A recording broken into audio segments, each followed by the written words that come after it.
नमस्कार, मैं हूं आपके साथ पूर्णिमा मिश्रा।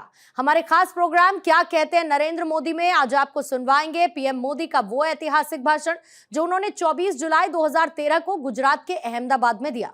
मोदी जी ने अपने भाषण में कहा कि सारी दुनिया की नजर हिंदुस्तान पर अगर एक बाजार के तौर पर हो और ये देश अगर बाजार बन करके रह जाए तो ये देश कभी भी आर्थिक संपन्नता प्राप्त नहीं कर सकता है।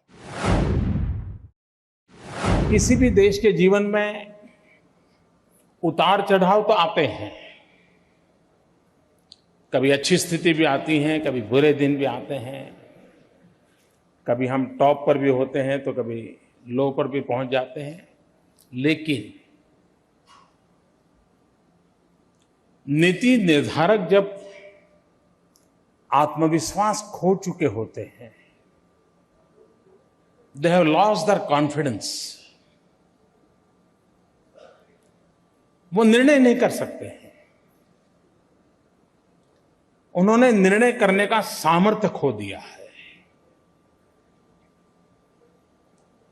कभी कभी देश में चर्चा होती है कि चुनाव बहुत जल्दी आ जाएंगे, समय पर चुनाव नहीं होंगे। तो मुझसे कुछ लोगों ने बात की थी, मैंने कहा देखिए भाई, चुनाव जल्दी भी अगर आने हैं तो सरकार को निर्णय करना पड़ता है।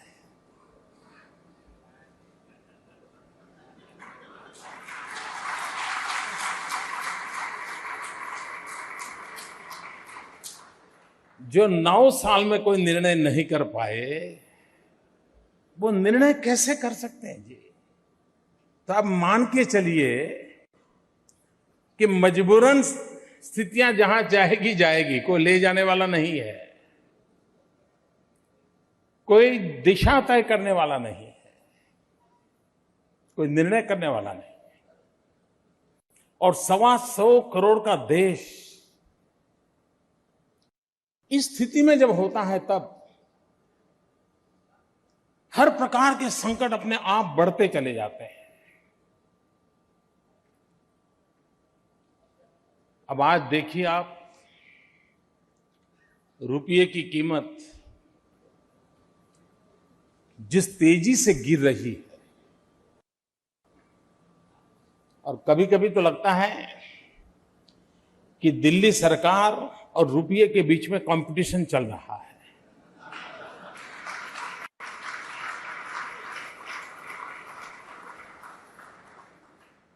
किसकी आबरू तेजी से गिरती चली जा रही है, कौन आगे जाएगा, इसकी कंपटीशन चल रही है। देश जब आजाद हुआ तब $1 1 रुपये के बराबर था। 1 रुपये में $1 बिकता था। जब अटल जी की सरकार थी, अटल जी जब पहली बार सरकार बनाई तब तक मामला पहुंच गया था 42 रुपीस तक, और अटल जी ने जब छोड़ा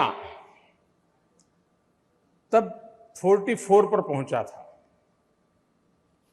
4% में फर्क आया था। लेकिन इस सरकार ने और अर्थशास्त्री प्रधानमंत्री के कालखंड में ये 60 रुपये पर पहुंच गया है। मित्रों, इसकी बू अगर थोड़ा इतिहास की ओर नजर करें, आप तो इस आर्थिक जगत की दुनिया से जुड़े हुए लोग हैं। हिंदुस्तान 1200 साल की गुलामी के बाद जब 15 अगस्त 1947 जब आजाद हुआ था, 1200 साल की गुलामी के बाद जब ये देश आजाद हुआ, उस समय उसके पास ब्रिटिश गवर्नमेंट से 1000 मिलियन पाउंड लेना उधार था। यानी हम लेनदार थे, ब्रिटिश गवर्नमेंट कर्जदार थी, सेकेंड वर्ल्ड वॉर में भारत से जो कुछ भी गया था, वो कर्ज ब्रिटिशर को, हिंदुस्तान को चुकाना था। यानी 1200 साल की गुलामी के बाद भी आजादी का प्रारंभ आर्थिक संकट से नहीं हुआ था, आर्थिक संपन्नता के साथ हुआ था।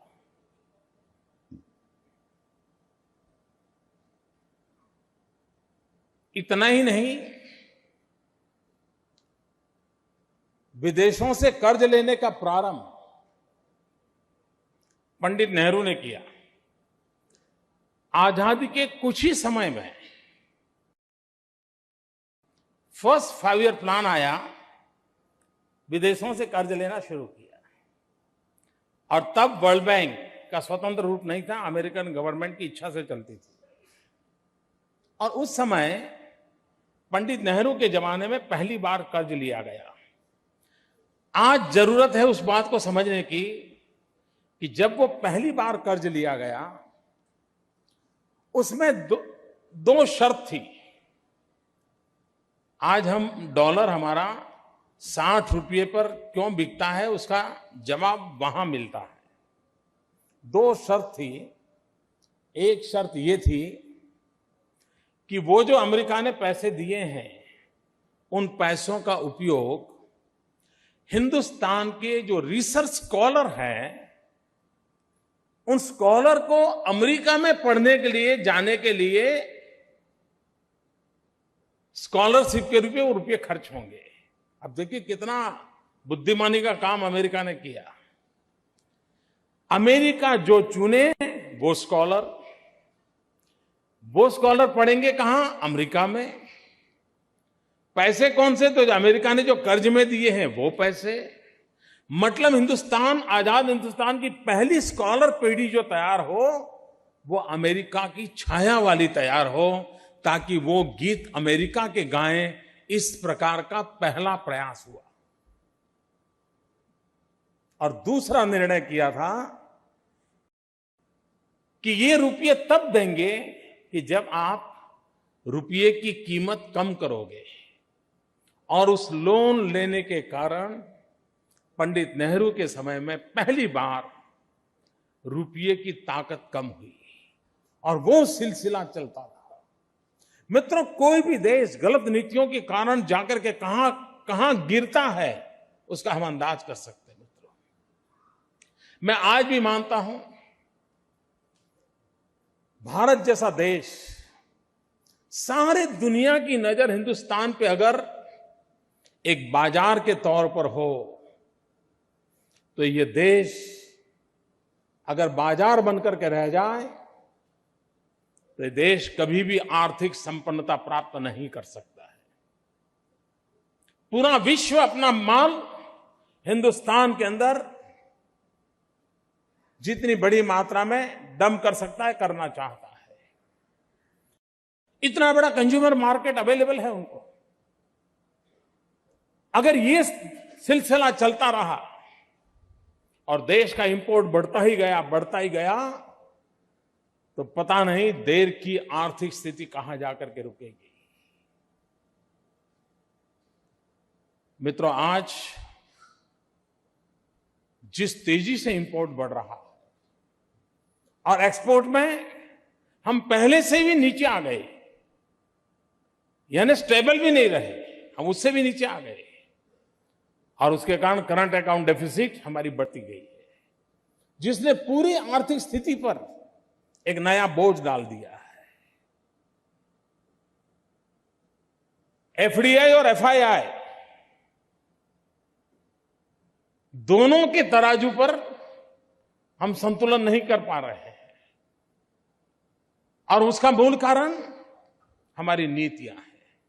लोग कहते हैं एफडीआई नहीं आ रहा है, फॉरेन डायरेक्ट इन्वेस्टमेंट नहीं आ रहा है। क्यों नहीं आ रहा है? कोई भी व्यक्ति हिंदुस्तान के अंदर धन तब लगाता है जब उसको अपने पूंजी की सिक्योरिटी महसूस हो, उसको लगे हाँ मैं इतना लगाता हूं, मुझे प्रॉफिट मिलेगा, मुझे गुड गवर्नेंस की अनुभूति हुई, मुझे एफिशिएंट गवर्नेंस मिलेगा, सिंगल विंडो मुझे क्लियरेंस मिलेगा, तो वो हिम्मत करेगा।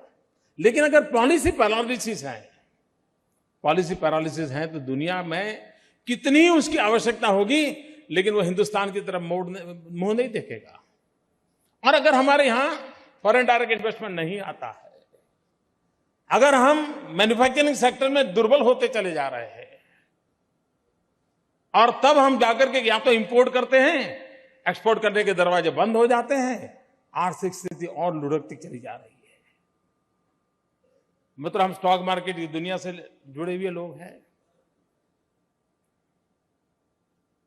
अगर हम 3 चीजों को बैलेंस रूप से आगे न बढ़ाएं सरकार, तो मैं मानता हूं रियल ट्रांजैक्शन की संख्या कम होती चली गई है। रियल ट्रांजैक्शन इसलिए नहीं हो रहा है कि उसका कॉन्फिडेंस लेवल टूट चुका है। अगर ये स्थिति बनती है तो आप कल्पना कर सकते हैं कि हम कहां जाकर के खड़े रहेंगे।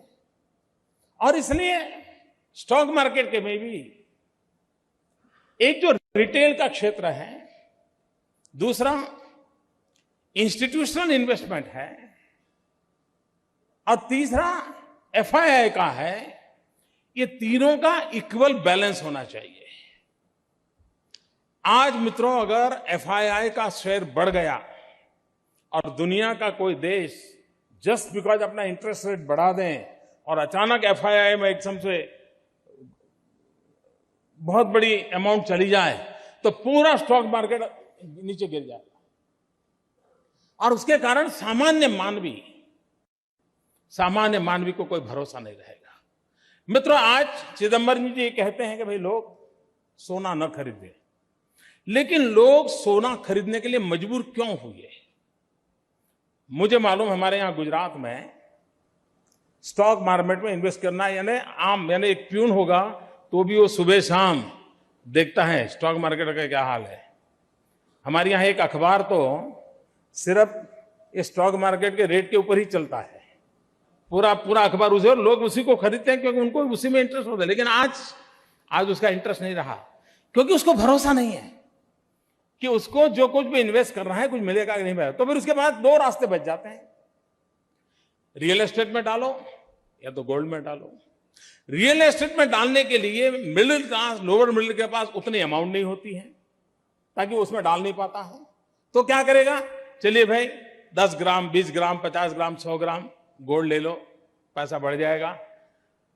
अकेले 2012 के वर्ष में 1 लाख करोड़ रुपयों का गोल्ड इस देश में इंपोर्ट हुआ, 1 साल में। और बताया जाता है कि आज देश में 18 लाख करोड़ रुपयों का गोल्ड आज हिंदुस्तान के अंदर पड़ा हुआ है। नॉन प्रोडक्टिव एसेट है मित्रों। अगर ये स्थिति रही तो हमारी सारी आर्थिक व्यवस्था कैसे चलेगी? और ये क्यों हो रहा है? क्योंकि व्यक्ति को एक ही जगह पे उसको सिक्योरिटी लगती है, हार लेकर के रखो, ज्यादा पैसे मिले या ना मिले लेकिन पैसे बच जाएंगे। या तो उसको लगता है रियल एस्टेट। मित्रों, रियल एस्टेट में भी जाने का कारण क्यों बना है? तो हमारी इकोनॉमी पर ब्लैक मनी की इकोनॉमी डोमिनेट करने लग गई है। और जब ब्लैक मनी की इकोनॉमी डोमिनेट कर रही हो, एक पैरेलल इकोनॉमी चलती हो, तो स्वाभाविक है लोगों को रियल एस्टेट में जाने का रास्ता ठीक लगता है। और जेन्युइन आदमी अगर रियल एस्टेट में जाना चाहता है, एंटर नहीं कर पा रहा है क्योंकि ब्लैक मनी नहीं है। एक ऐसे विशियस सर्कल को देश में चलाया गया है जिसके कारण देश का पूरा अर्थतंत्र आज स्थितियों को बिगाड़ रहा चला जा रहा है।